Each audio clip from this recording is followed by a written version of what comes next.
Muito bem, iniciando a partir de agora mais um Conversa Séria, o podcast semanal com o empresário João Rafael de Aguiar. Hoje, direto aqui do auditório das rádios Rural e Cultura, para essa conversa. Ao meu lado, o empresário João Rafael, Daniele Souza e também teremos a participação de Fernando Carvalho. Empresário, seja bem-vindo ao Conversa Séria, é um prazer recebê-lo mais uma vez.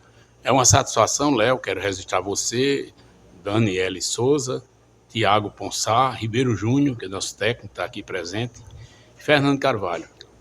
É com satisfação que hoje nós estamos aqui em Guarabira, até num dia comemorativo de uma certa forma diferente, porque Guarabira antecipa o desfile de comemoração ao 7 de setembro, a independência do Brasil, antecipa para hoje, dia 5.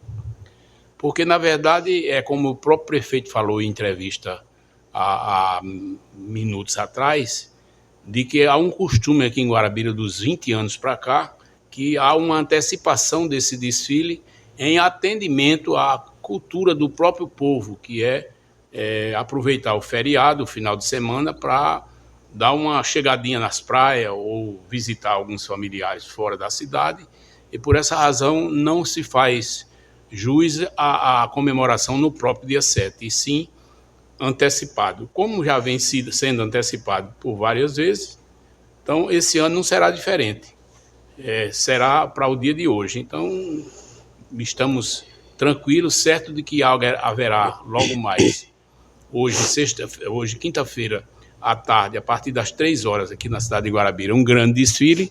As pessoas que não tiverem a oportunidade de vir pessoalmente observar o desfile, naturalmente eles vão ter a oportunidade de assistir também no Portal Nordeste 1, que será transmitido ao vivo, para que as pessoas tenham a oportunidade de arquivar esse desfile como uma recordação no futuro. É importante nós preservarmos a cultura do nosso país e principalmente da nossa cidade e região. Empresário, para o senhor, qual a importância de uma data como essa, 7 de setembro, independência do Brasil? Primeiro, faz lembrar a tradição, né? A tradição que, como eu posso dizer, quando eu era garoto, que eu estudava na escola pública, havia uma rigorosidade com relação ao respeito às coisas referentes à independência do Brasil, como o hino nacional, os hinos referentes à independência, o hino da independência, tudo isso é importante que se estudava na escola. Eu não sei, estamos aqui ao lado de uma professora, que ela pode até falar como está acontecendo hoje, mas antes de começar as aulas, nós tínhamos como aluno cantar o hino nacional. É tanto que nossos cadernos já vinha na capa ou na entrecapa o hino nacional, a letra do hino nacional. Era uma obrigação de todo aluno a cantar o hino nacional e honrar a bandeira, valorizar a pátria. Eu acho que esse costume não deve ser modificado. Fiquei muito triste nesses últimos dias, estive observando nas redes sociais um hino nacional cantado em linguagem neutra, que eu nunca tinha ouvido nem falar, mas é para-choque de comunista que faz isso, que não honra a pátria. Eu acho que não devemos partir para isso, devemos construir sempre o nosso patrimônio, que é a nossa pátria. Não existe uma pessoa que não possa valorizar a sua pátria. Vamos, pelo menos, se não tivermos o respeito à pátria brasileira, devemos deixar o país, se for o caso.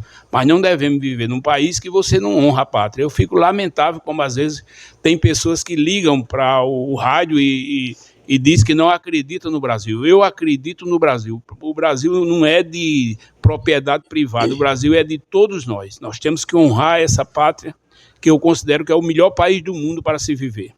Daniele Souza. Mais uma vez, satisfação, empresário João Rafael, participar de mais uma edição do podcast semanal, hoje de número 12. E, João Rafael, começar falando, já que estamos falando sobre Brasil, desfile cívico, patriotismo, essa semana estivemos em uma de suas fábricas que justamente produz roupas para o Exército, para Guarda Municipal de outros estados, São Paulo, Polícia Militar. E, empresário, essa representação cívica por mais que o senhor diga que acredita no Brasil, o senhor tem observado que isso está se perdendo um pouco com o tempo, porque, como o senhor falou, na escola que eu trabalho, nós temos esse hábito. Agora no mês de setembro, antes de começarmos as aulas, nós fazemos a apresentação e os alunos cantam o hino nacional. Mas no âmbito geral, como o senhor observa essa representação da pátria no mês de setembro? Olha, no meu modo de entender, a pátria é como uma mãe, né? Nós temos que respeitar, nós temos que conservar aquilo que nós temos de certeza que é a base fundamental de uma nação, é a sua pátria. Então, como nós estamos sempre em contato com as Forças Armadas Brasileiras, a gente sabe o valor que é o ser humano valorizar a pátria. Semana passada mesmo eu estive um dia no quartel do Exército, na cidade de Belém do Pará, na capital de Belém do Pará, e a gente vê a importância que as pessoas têm em todo dia estar hasteando a bandeira nacional, tocando e cantando os hinos. Aquilo é muito importante, a gente reviver tudo isso, porque quando eu já falei há pouco, na minha infância eu tive essa oportunidade de estudar como garoto e aprendendo a valorização da tradição da nossa pátria. A nossa independência é um grande patrimônio, então nós não podemos nunca deixar de repassar isso para as nossas gerações futuras, respeitando e valorizando a nossa pátria. João Rafael trouxe um tema bastante interessante, que é essa questão do respeito à pátria, ao patriotismo, de acreditar também no Brasil. Muitas pessoas desacreditam no Brasil, mas empresários são por coisas como essa. Por exemplo, o senhor citava que cantaram um trecho do hino nacional em linguagem neutra. Isso é uma total falta de respeito com o hino nacional. O hino, inclusive, pela Constituição, a Constituição diz que a letra do hino não pode ser alterada. Exatamente. Né? Então, empresário, o senhor acha que hoje falta até um assunto, como o senhor mesmo dizia, temos aqui uma professora, né, Daniela, o senhor acha que poderia haver nas escolas um maior incentivo para que os alunos pudessem ali ter um entendimento maior e melhor do que é uma pátria, do que é uma nação? Olha, a cada governo federal, quando assume a titularidade do mandato, eles tentam modernizar ou modificar o ensino brasileiro. Tanto nas escolas primárias, quanto nas escolas secundárias, né? Nas universidades. Hoje está se pregando muito nas escolas ideologia. Isso não é uma coisa muito correta no meu modo de entender, porque a ideologia não faz parte da educação. No meu modo de entender, a ideologia nada mais é do que uma liberdade desenfreada. Então as pessoas têm que repensar isso. Acho que a educação é uma coisa muito, muito valorizada, ela tem que se manter o padrão de valorização na educação, porque sem educação ninguém vai a lugar nenhum. Você, Dani, então, que é professora, acho que preciso valorizar muito a educação. Sim, porque quando falamos em linguagem neutra, é um assunto muito delicado. Exatamente, até porque, correto.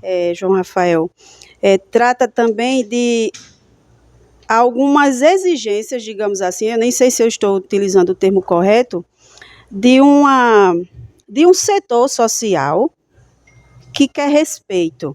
Porém, não é alterando a língua, tentando alterar a forma como se diz determinadas palavras, que se vai impor respeito. O respeito vem de dentro do ser humano, não é? Como é que o senhor observa esse tipo de exigência? Porque até o hino nacional ser cantado já com outro tipo de linguagem, é como se fosse um desrespeito também de volta para a sociedade. Por isso que eu falo para vocês que nós estamos nas vésperas de uma eleição onde se decide o futuro de cada cidade e cada município.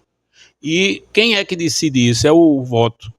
E quem vota são as pessoas. O eleitor qualificado a votar tem que preservar muito os valores da nossa cidade, os valores da nossa pátria, não desvalorizar aquilo que já construímos até agora. Porque existe muita coisa modificada hoje, porque são ideologias implantadas dentro de um sistema que infelizmente tem trazido muita contrariedade para toda a sociedade. Então, a eleição está aí, todo mundo sabe, tem muita gente se travestindo de para-choque de comunista, e as pessoas devem rejeitar esse tipo de tradição, das pessoas querer imitar a Venezuela aqui no Brasil. Eu acho que isso é um retrocesso negativo muito grande. O que importa na nossa sociedade é ter a fé no futuro. Vamos ter fé no futuro, vamos investir no futuro, vamos trabalhar, porque só com o trabalho é que a gente pode mostrar a nossa força. E eu tenho certeza que o país é um país pujante. Nós somos o maior país agrícola do mundo, então nós temos tudo a conquistar cada vez mais daqui para frente. Depende muito da sua própria sociedade. Se a sociedade continuar votando errado, nós vamos ter nas cadeiras políticos com pensamentos e administrações erradas. Eu tenho muita preocupação com relação a isso, embora a gente que não é política não pode estar debatendo esses assuntos, mas a sociedade precisa alertar para o valor do voto, porque lá nós temos hoje um Congresso Nacional muito modificado, muito alheio ao que está acontecendo, não tem força, tiraram as forças do Congresso Nacional praticamente. Os deputados e senadores, na sua grande parte, não têm mais voz ativa para o povo, mas foi o povo que colocou ele lá, não foi ninguém que nomeou o senador ou nomeou o deputado. Eles foram eleitos com a conquista do nosso voto. Então é preciso que a gente comece a valorizar cada vez mais o nosso voto, porque somos nós que estamos dando uma procuração para administrar os nossos destinos. Então chega um momento como esse e o eleitor tem que ficar muito atento com relação a quem está ligado a quem. Porque se o candidato tem a tradição de continuar insistindo em levar a sua administração para choque de comunista, tenha cuidado, porque isso só vai atrapalhar o progresso da nossa nação e da nossa cidade. E até isso aqui são a classe política que gerencia o nosso dinheiro. Não tenha dúvida disso. Até o preço do feijão e do açúcar é dado pela política. Né? Então, assim, é um reflexo do que o povo pede. Pode ser até um tema para o próximo Conversa Séria, empresário, falarmos sobre o preço, né? Sobre o preço da cesta básica, sobre impostos. Eu observei essa semana que as coisas já subiram bastante. Houve um anúncio de aumento do salário mínimo para 2025. Premeditado. Porque, veja bem, quando chega o meio do ano, que o governo diz, o salário mínimo vai subir 10%, um exemplo, 10%, que não é isso, aí o próprio mercado começa a elevar os seus preços. Isso prejudica o trabalhador. Vou citar como exemplo. Só vai ter um aumento no final do mês de janeiro. Isso. E eu vou citar como exemplo aqui o preço do café. O café estava ali em torno de R$8, já está custando R$12. Isso um pacote de 250 gramas. Isso, um pacote de 250 gramas. Então, sobe mais do que o aumento do próprio salário. Né? O botijão de gás foi muito questionado em 2021, 2022, que dizia que ia mudar a política da Petrobras, e até realmente mudaram para pior, né? A política da Petrobras hoje é uma crucificação à sociedade. Inclusive foi pauta dos meus programas de rádio lá em Nova Cruz, sobre essa questão do aumento do preço do gás de cozinha, o aumento do preço do combustível. Isso, de uma forma geral. Há uma expectativa que, por exemplo, nessa reforma tributária, se vai ser criado o IVA, né, que é um imposto único. O IVA que não será só o IVA, será uma crucificação da sociedade. Porque, veja bem, é fácil de entender. Quando o Brasil pertencia a Portugal, que ainda não era independente, toda a produção do Brasil, o produtor era obrigado a destinar 1/5 para pagamento de imposto à coroa portuguesa. Então, foi até apelidado de Quinto dos Infernos, porque achava-se muito caro, Fernando. Porque era alto você produzir, por exemplo, 1.000 sacas de arroz ou 1.000 sacas de café, e 200, que era 1/5, ia para a coroa. O valor daquelas 200 ia para a coroa portuguesa. Por isso criou-se uma revolta sobre isso. E hoje nós pagamos de imposto, em média, 43% do produto interno bruto. Se você, por exemplo, compra um automóvel, R$100 mil novo, você sabe que o valor do carro é apenas 57. R$43 mil é de tributos. E se você financiar, ainda fica muito pior. Isso. Então, quer dizer, nada melhorou de lá para cá. Há muita conversa, muita balela, mas só piora. E agora com essa reforma tributária, eu lhe digo, o aumento do tributo está previsto ser muito maior. Aí quando o senhor fala de ideologia, eu me lembrei dessa questão, porque foi uma campanha, a campanha passada para a presidência, né, para a escolha de presidente, deputado, enfim, mas foi em cima disso. O principal candidato, que era o Lula, passou a campanha inteira dizendo que ia reduzir o preço do combustível, que ia reduzir o preço do gás de cozinha, que ia dar picanha, né? Aí a picanha, a expectativa é que se a carne não entrar na cesta básica, na isenção do imposto na cesta básica, vai aumentar o preço. Vai aumentar em 9%. Né? Então, a possibilidade de comer picanha, e eu não estou fazendo isso por apologia política a ninguém, mas a possibilidade de comer picanha vai ficar ainda pior a perspectiva daqui para frente.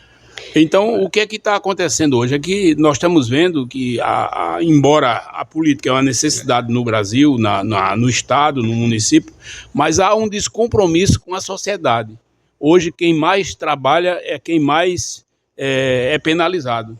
Infelizmente, não há incentivo ao trabalho numa nação tão importante quanto é o Brasil. Então, esses governantes que nós temos, infelizmente, não há perspectiva de melhoria de vida de ninguém. Outra coisa que eu acho muito errado é que o cidadão está desempregado, a família passando necessidade, aí criou-se com o dinheiro da nação, não é com dinheiro particular de seu ninguém, é com dinheiro da nação, criou-se uma bolsa chamada Bolsa Família, de R$600. É uma ajuda? Sim, é uma ajuda. Mas, ao mesmo tempo, o governo proíbe que a pessoa consiga um emprego. Porque, digamos, você tem uma Bolsa Família na sua casa de R$600, aí você arranja um emprego para ganhar o salário mínimo, que recebe líquido 1.300 e alguma coisa, quando desconta a Previdência Social, aí você perde o Bolsa Família. Quer dizer, então você está fadado a viver o resto da vida com o Bolsa Família, você não tem direito a ter um emprego. Era para o governo criar uma espécie de uma renda. Não vão querer trabalhar porque não vou trabalhar porque eu vou perder o meu bolso. E que, na verdade, esses dias foi anunciado que haverá um pente fino nos programas sociais do governo. Então, quer dizer... Para a economia de bilhões. Isso também porque o cidadão talvez não tenha consciência que por um decreto o Bolsa Família pode deixar de existir. O que faz acabar com a miséria no Brasil, ou em qualquer estado, ou em qualquer município, é incentivo ao trabalho. Incentiva o homem a trabalhar e produzir, não promover a vagabundagem, que o que está se vendo nos governos é mais promover o desemprego, a vagabundagem. Quem trabalha e quem emprega não tem nenhum valor, pelo contrário, é crucificado com tantos tributos, com tantas exigências, com tantas taxas, e isso desmotiva as pessoas a abrir postos de trabalho. Então, eu ainda tenho muita fé nesse país, eu acredito que dias bons virão e nós temos que acreditar que tudo vai melhorar. Agora, depende da consciência de cada um. Se você acha que tudo está bom, continue assim. Mas que, na verdade, nós estamos vendo os dias cada vez ficando mais difíceis para se viver. E quando a gente fala nesses assuntos, aí abre todo um leque de possibilidades de conversa. Aí, mais uma vez, eu não sei se eu já toquei nesse assunto aqui, na sua ótica, seu João, falta consciência do povo, porque dizem que o governo é a cara do povo, é a cara de uma... a identidade de um povo é o governo que está lá. Então, falta consciência ainda do eleitor saber identificar qual é o papel real que ele tem na sociedade, tanto financeira, econômica, política, familiar, para saber escolher o seu líder? Eu concordo que sim. Agora, existe, por outro lado, também uma dificuldade para se alertar o próprio eleitor.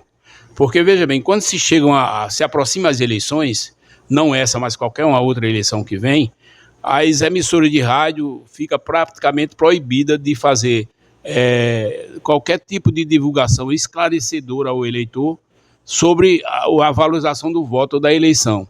Aí existe uma proibição dentro da lei. E aí o eleitor fica sem poder participar, inclusive, dos programas de rádio, para dar sua opinião e para pedir a opinião também. Você fica sem condição de dar uma versão mais clara ao eleitor, porque você sabe, principalmente no interior, o rádio é o meio de comunicação mais importante para a população. Numa época como essa, era para o rádio estar exclusivamente educando as pessoas para a valorização do voto. E, sobretudo, aqueles candidatos que não têm compromisso com a sociedade, sobretudo para aqueles fins, para que a população ficasse mais esclarecida. Aí não, é proibido tudo, que é exatamente para dar oportunidade àqueles que não têm competência de encarar o povo. E muitas vezes você convida legalmente um candidato para vir prestar uma entrevista para conversar com os seus eleitores, ele se recusa a vir, porque não tem nada na cabeça, não sabe dizer absolutamente nada, não tem nenhuma proposta, e aí acha melhor ficar ao escuro. E aí, empresário, eu não sei quantos países o senhor já visitou, nessas suas viagens internacionais, qual é o principal choque que o senhor teve em comparação à sua pátria, já que a gente está falando de pátria? Estados Unidos é um dos países que mais tem cisma com o brasileiro. Porque o americano, ele visita muito o Brasil. E dificilmente um americano vem para o Brasil para não ser assaltado. Então, quando um brasileiro chega nos Estados Unidos, ele fica assim, como uma pessoa mal vista. Entendeu? Então, é lamentável. E num país como, por exemplo, França, Espanha, o próprio Portugal, o brasileiro é visto como um país nanico. Um país pequenininho, um país que não tem representação. Porque nós temos passado por algumas dificuldades que a sociedade internacional dificilmente vai compreender como é que isso aconteceu e por que está acontecendo dessa forma. Então fica difícil. Aqui existe censura para quase tudo. Quando não é a censura, é a proibição, é processo. É tanta coisa que a sociedade, a comunidade internacional não vai entender nunca como é que funciona essas coisas aqui no Brasil. Muito bem, empresário João Rafael, vamos voltar ao tema inicial do nosso podcast, inclusive Fernando Carvalho por aqui, se quiser fazer alguma intervenção, Fernando, pode ficar à vontade, certo? Já que é bem livre, senão eu só quero registrar da audiência, né, de muitas pessoas, como é tema livre, então eu estou só passando para registrar, em nome do Nel das Tintas, do Charles, o poeta Charles, tantas pessoas, eu estou assistindo, eu estou ouvindo e tal. Outro dia o próprio Nel fez questão de dizer isso ao empresário João Rafael, viu? Só para fazer o registro aí. Graças a Deus, Fernando, muito boa a sua participação, até fez lembrar, o Gilson Cândido também, ele tem me recomendado muito isso aí e acha muito importante as nossas colocações. Mandar um abraço para ele, para Inaldo Júnior, que é meu amigo, irmão na fé, para o Bolo lá da oficina, que também é um ouvinte assíduo, não só desse podcast, mas também das nossas emissoras. Então é uma satisfação a gente saber que a gente está prestando alguns esclarecimentos que vai encalhar exatamente com aquelas pessoas que querem sempre ouvir. Verdade. Então, empresário, para a gente até concluir também o nosso podcast de hoje, vamos falar um pouquinho sobre a comemoração do 7 de setembro aqui na cidade de Guarabira. O senhor que já acompanhou, né, por diversas vezes essas comemorações, quais são as lembranças mais importantes dessa data que o senhor tem, como era comemorada aqui em Guarabira, como foi e como tem sido comemorado o 7 de setembro aqui na cidade de Guarabira? O 7 de setembro da cidade de Guarabira, Léo, a comemoração aqui, seja no dia 7 ou seja antecipado, sempre é uma grande festa. Eu não sei se você já participou de alguns, mas vale a pena você ver. E nesse dia, que vai ser esse dia 5, que vai ter o desfile, vai ser diferente, porque vai vir uma grande corporação do Exército Brasileiro, onde passará a desfilar também na avenida principal aqui do desfile. É uma novidade a mais que nós vamos ter, que nós estamos tendo, exatamente para prestigiar cada vez mais o nosso desfile, que tem sido uma tradição. Desde muitos anos que eu acompanho esse desfile e eu vejo como uma grande festa cívica no centro da cidade de Guarabira. Muito bem, agradecer, né, Daniel, empresário, João Rafael. Fechando mais uma edição. Graças a Deus, já são 12 conversas muito bem feitas sobre várias temáticas, e a próxima edição, a edição de número 13, na próxima semana, se Deus quiser. Mais uma vez agradecer a toda a equipe, Portal Nordeste 1. Vamos provocar o empresário a entrar em outros assuntos que ele gosta de falar. E tem uma professora aqui que me prometeu de trazer uma novidade no próximo podcast, que é um poema do Salmo 91. E eu estou exatamente aguardando com muita fé, porque é um dos salmos mais bem lido e observado no mundo inteiro. Também, empresário, para que o senhor possa falar um pouco sobre religião, sobre fé. Sim, Você é um homem de fé, importante. sua família também. Graças a Deus. Né? Então eu acho que é muito importante a gente passar, inclusive, as nossas experiências para os nossos amigos e a população de uma forma geral, porque o importante da vida que você tem que entender é que não é só você se preparar para viver bem. Você tem que se preparar também para morrer bem, porque quando tem muita gente que morre, deixa uma confusão desgraçada que fica sem fim. Se você analisar, há pouco tempo aí tem pessoas que faleceram e ninguém Será deixa que quieto. é aquele caso de dizer que não dá sossego nem depois que morre? Tem muita Deve ser, coisa né? que acontece. Então você tem que perseverar a vida para a valorização, porque a vida não termina aqui, a vida continua. Para aqueles que têm fé, a vida continua. Então eu acho que a valorização é muito importante, saber viver para também morrer bem. Muito bem, empresário, um abraço e até o próximo Conversa Séria. Eu que agradeço a vocês todos.